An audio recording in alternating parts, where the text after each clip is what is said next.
Well, Mark White joins me. Mark White again, those pictures, columns of young men coming into the country. Now, Albania is a NATO member, an EU applicant. It's been at peace for 25 years. There was a large Albanian migration to Britain in the late 1990s when they all claimed to be Kosovans.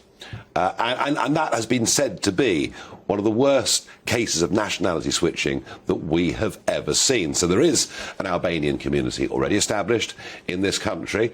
Of these people that are coming, presumably, virtually none of them would genuinely qualify as a refugee.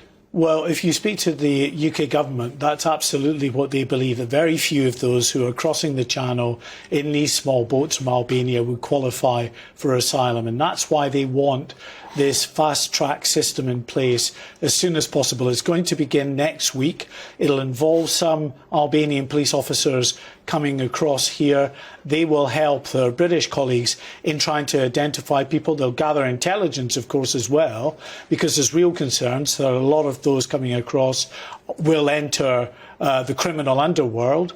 There's also a national security risk as well. We don't know who these individuals are, so they'll help on that side, but they'll also try to determine, they hopefully very quickly, how many of these people are actually legitimate asylum seekers or have no right to be here. Which all sounds terrific, as all Priti Patel's plans do, until you come up against one of Theresa May's poison pills that she left in the form of the modern-day Slavery Act, which of course incorporates within it all the provisions of the ECHR. And if the Albanians claim they've been trafficked against their will into this country, they might not be deported. That is one of the big obstacles that they're up against, it has to be said, because the hope is that if they can actually rapidly assess their asylum status and deem them as not being fit to claim asylum, then they hope, remove them within 2 to 3 weeks on a flight back to Tirana.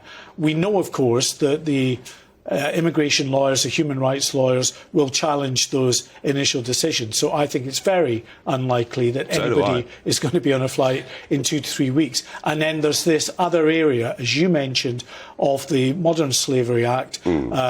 Again, they're being skilled by the, or schooled, I should say, by the criminal gangs in what to ask and what to say to the border force officials when they arrive here. Yeah. And one of the things that they do claim often is that they are victims of modern slavery and trafficking. And that just adds further complication to an already protracted process, Nigel, of the 50,000 people who had come in small boats from the 1st of January 2018 to June this year, and of course there's about another 10, 15,000 since then.